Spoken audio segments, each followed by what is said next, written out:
Wears خلیج، جسے ہم برسوں سے اتحاد، ہم آہنگی اور برادرانہ تعلقات کی علامت سمجھتے آئے ہیں، آج وہی خلیج ایک خاموش مگر گہری کشمکش کا میدان بنتی جا رہی ہے۔ سعودی عرب اور متحدہ عرب امارات کل تک ایک دوسرے کے سب سے مضبوط اتحادی تھے، آج مختلف محاذوں پر مختلف سمتوں میں کھڑے نظر آتے ہیں۔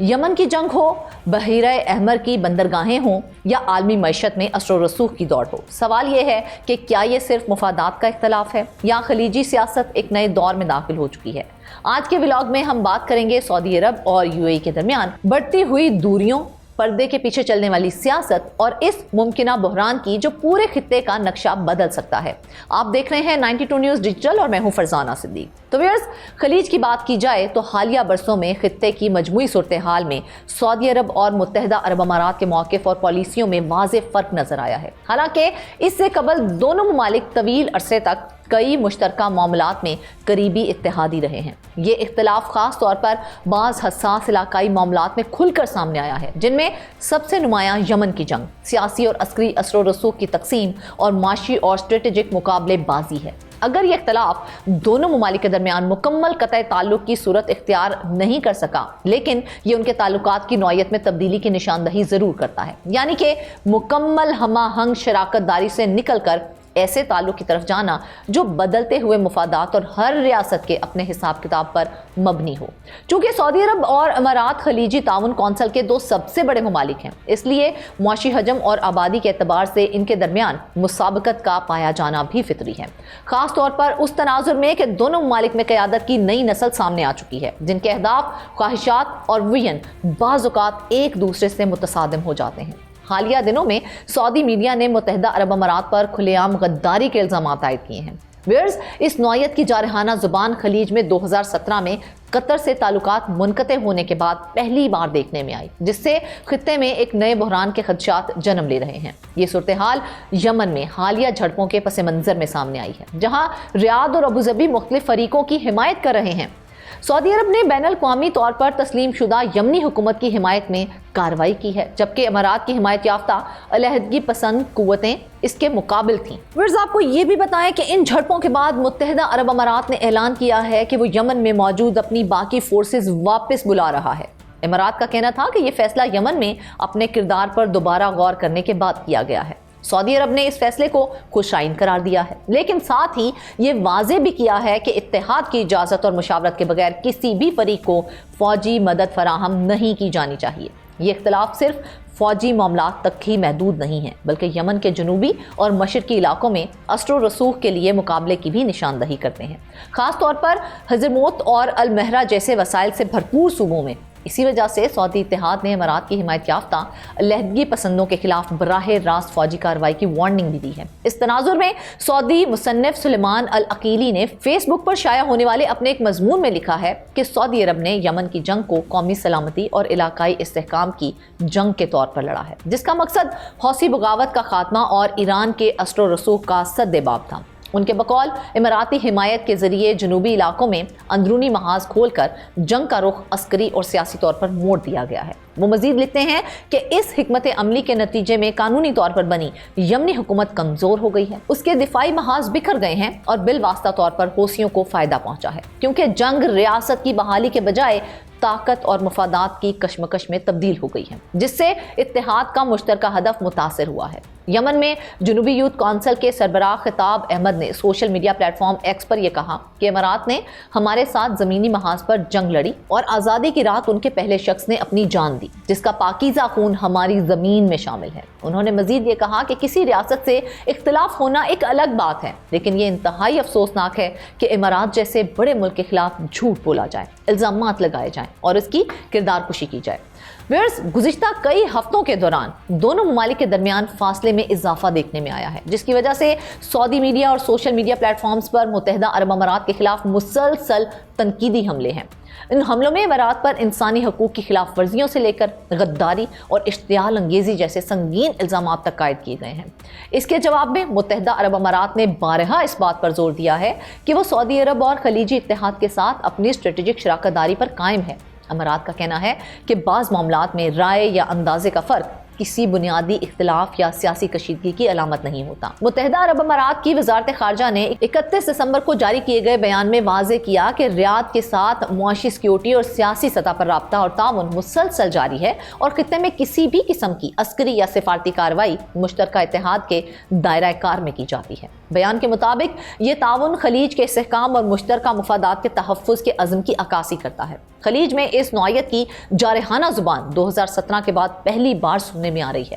جب سعودی عرب اور متحدہ عرب امارات نے سیاسی اختلافات کے باعث قطر پر سفارتی اور تجارتی پابندیاں عائد کی تھیں۔ یہ قطع تعلقی 3 سال سے زائد عرصے تک برقرار رہی تھی۔ اس حوالے سے معروف سعودی کالم نگار اور صحافی داؤد الشریان نے ایکس پر اپنے ایک پیغام میں کہا کہ دونوں ممالک کے درمیان میڈیا کے ذریعے دیے جانے والے پیغامات دراصل یہ ظاہر کر رہے ہیں کہ اختلاف ضرور ہوا ہے مگر قطع تعلقی نہیں ہوئی ہے، اور ان کے بقول یہ اختلافات 2 برادر ممالک کے درمیان شراکت داری کے دائرے میں رہتے ہوئے قابو میں رکھے جا سکتے ہیں۔ ویئرز دونوں ممالک کے درمیان رابطوں کی سطح پر حالیہ کشیدگی کی ایک مثال وہ خبر تھی جس کی سعودی عرب نے تردید کی، جس میں کہا گیا تھا کہ اس نے ابوظہبی کے نائب حاکم اور متحدہ عرب امارات کے قومی سلامتی کے مشیر شیخ تہنون بن زائد کا استقبال کرنے سے انکار کر دیا تھا۔ سعودی وزیر اطلاعات نے اس تاثر کی سختی سے نفی کرتے ہوئے کہا کہ وہ جب چاہیں بغیر کسی پیشگی اجازت کے مملکت آ سکتے ہیں، کیونکہ سعودی عرب ان کا گھر ہے اور یہاں کے حکمران ان کے خاندان ہیں۔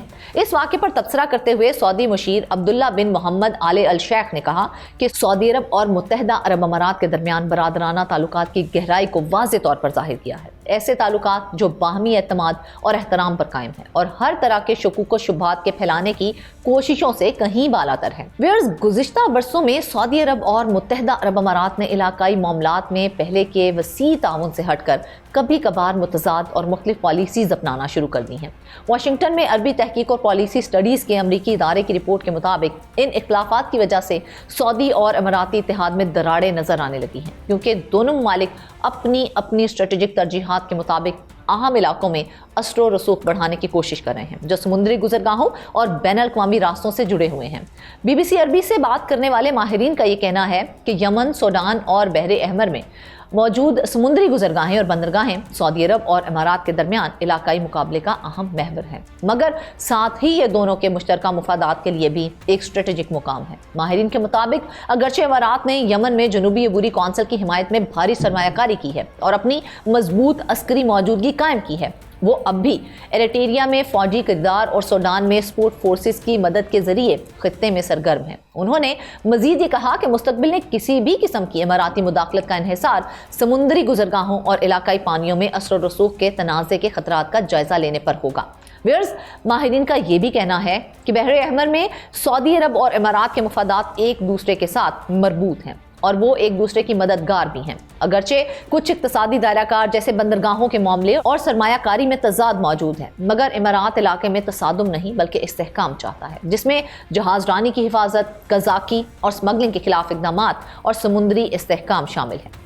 ماہرین نے یہ واضح کیا ہے کہ ابوظہبی کسی ایسے سمندر کی خواہش نہیں رکھتا جس پر صرف اس کا قبضہ ہو، بلکہ ایسا سمندر چاہتا ہے جو سب کے کام آئے۔ دونوں ممالک کے درمیان مقابلہ یمن، افریقی سینڈرز اور سوڈان جیسے معاملات میں بھی نظر آتا ہے، جہاں ترجیحات کے اختلاف کی وجہ سے ہر فریق کے مقامی اتحاد کی نوعیت بدل جاتی ہے اور اسی وجہ سے بعض اوقات مشترکہ محاذ کمزور ہو جاتے ہیں۔ ویئرز سوڈان ایک اور حساس معاملہ ہے۔ یہاں سعودی عرب اور امریکہ نے سوڈانی فوج کو نیا جنگ بندی کا منصوبہ پیش کیا ہے۔ اس منصوبے میں متحدہ عرب امارات شامل نہیں ہے، حالانکہ امارات پہلے بین الاقوامی سازشی کی کوششوں میں حصہ لے چکا ہے۔ ویئرز طویل عرصے سے متحدہ عرب امارات پر الزامات ہیں کہ وہ سوڈان کی فوج کے خلاف سپورٹ فورسز کی حمایت کر رہا ہے، جس کی ابوظہبی تردید کرتا ہے۔ 6 مئی 2025 کو سوڈان کی دفاعی اور سیکیورٹی کونسل نے اعلان کیا ہے کہ سوڈان نے امارات کے ساتھ اپنے سفارتی تعلقات ختم کر دیے ہیں، جس کی وجہ وہاں جاری جنگ میں سپورٹ فورسز کی حمایت تھی۔ سوڈانی مصنف اور تجزیہ کار مقاوی مالک نے حالیہ سعودی اور سوڈانی ملاقاتوں کو سیاسی منظرنامے پر چھپ کر کھیلنے کے دور کے خاتمے کے طور پر بیان کیا ہے اور یہ کہا ہے کہ یہ ملاقاتیں سوڈان کے معاملات کو انتشار سے منظم فیصلوں کی جانب لے جانے کا اعلان ہے۔ ویئرز انہوں نے اپنی ایک ٹویٹ میں مزید یہ کہا ہے کہ ریاض کے بعد کا مرحلہ سوڈان کو ایجنٹس کے ذریعے چلانے کے دور کا اختتام اور ریاست کی قیادت میں آگے بڑھنے کا آغاز ہے، جو سوڈان کو دوبارہ ایک فعال علاقائی کھلاڑی کے طور پر سامنے لاتا ہے اور بحر احمر اور قرن افریقہ میں توازن کو سعودی وین کے مطابق مستحکم کرتا ہے۔ عام حالات میں خلیجی ممالک اس بات کو ظاہر کرنے کے خواہاں ہوتے ہیں کہ وہ امن اور استحکام سے مالا مال ہیں اور اپنی معیشتوں کو جو زیادہ تر تیل اور گیس پر انحصار کرتی ہیں کاروبار اور سیاحت کے شعبے کی طرف مائل کر رہے ہیں۔ سعودی عرب اور متحدہ عرب امارات کے اختلافات صرف سیاسی یا عسکری معاملات تک محدود نہیں ہیں بلکہ ایک واضح اقتصادی اور اسٹریٹجک مقابلے کی شکل اختیار کر چکے ہیں، جہاں ترقی کے ماڈل اور علاقائی مقابلے پر مختلف نقطۂ نظر سامنے آئے ہیں۔ سعودی عرب اپنی معیشت کو عالمی اقتصادی مرکز کے طور پر مضبوط بنانے کے لیے سرمایہ کاری کو راغب کرنے اور ویژن 2030 کے تحت تیل سے ہٹ کر متنوع معیشت قائم کرنے کی کوشش کر رہا ہے، جبکہ امارات نے دہائیوں سے اپنے آپ کو عالمی لاجسٹک اور تجارتی مرکز کے طور پر مضبوط کیا ہے، جس میں اس کی بندرگاہیں آزاد تجارتی زون اور دبئی عالمی مالی مرکز اہم کردار ادا کرتے ہیں۔ ویئرز یہ مقابلہ ملٹی نیشنل کمپنیز کو راغب کرنے اور عالمی سطح پر ٹیکنالوجی، مالی خدمات اور سیاحت کے شعبوں میں تقریبات منعقد کرنے تک بھی پھیل رہا ہے، جس سے دونوں ممالک کے تعلقات ایک متوازن شراکت داری کے ساتھ ساتھ ایک مقابلے کی صورت اختیار کر رہے ہیں۔ یہ فرق توانائی، تیل اور علاقائی سرمایہ کاری کی پالیسیوں میں بھی واضح ہے، کیونکہ ابوظہبی اور ریاض کبھی کبھار اوپیک پلس میں تیل کی پیداوار اور قیمتوں کی لچک پر اختلاف رکھتے ہیں۔ علاوہ ازیں دونوں ممالک کے بیرون ملک سرمایہ کاری کی ترجیحات میں بھی فرق ہے۔ امارات افریقہ، یمن اور قرن افریقہ پر توجہ دیتی ہے، جبکہ سعودی عرب کی توجہ خطے کے بنیادی ڈھانچے اور صنعتی منصوبوں پر مرکوز ہے۔ ویئرز سعودی کارکن فیصل الشہری نے ایکس پر یہ کہا ہے کہ سعودی عرب اور امارات کے درمیان مقابلہ صرف سیاست تک محدود نہیں ہے، بلکہ یہ اقتصادی اور اسٹریٹجک اثر و رسوخ کا تنازع ہے جو زمینی واقعات سے براہ راست جڑا ہوا ہے۔ انہوں نے کہا کہ امارات نے مشرق وسطیٰ میں سرمایہ کاری کو راغب کرنے، عالمی لاجسٹک نیٹ ورک بنانے اور مشرق و مغرب کے درمیان رابطے پر کنٹرول حاصل کرنے میں سب سے کامیاب ماڈل پیش کیا ہے، جس میں اس کی بندرگاہیں، ہوائی اڈے اور آزاد تجارتی زونز شامل ہیں، جبکہ سعودی عرب نے توانائی پر مبنی روایتی اقتصادی کردار سے نکل کر ایک ایسا کھلاڑی بننا شروع کیا ہے جو عالمی سپلائی چین میں اپنی پوزیشن دوبارہ قائم کرنے، سرمایہ کاری کو راغب کرنے اور تجارتی راستوں پر کنٹرول حاصل کرنے کی کوشش کر رہا ہے۔ ان تمام اختلافات اور فرق کے باوجود سوال یہ ہے کہ کیا سعودی اور اماراتی اتحاد اپنے درمیان اقتصادی اور سیاسی مقابلے کو قابو میں رکھنے میں کامیاب ہو پائے گا، یا خطہ علاقائی کشیدگی کے ایک نئے دور کے دہانے پر ہے؟ مستقبل بتائے گا کہ آیا خلیجی ہمہ آہنگی کا دور واقعی ہی ختم ہو گیا ہے یا یہ اختلافات شراکت داری کے دائرے میں سنبھالے جا سکتے ہیں۔ آج کے ولاگ سے بس اتنا ہی، مجھے دیں اجازت، اللہ نگہبان۔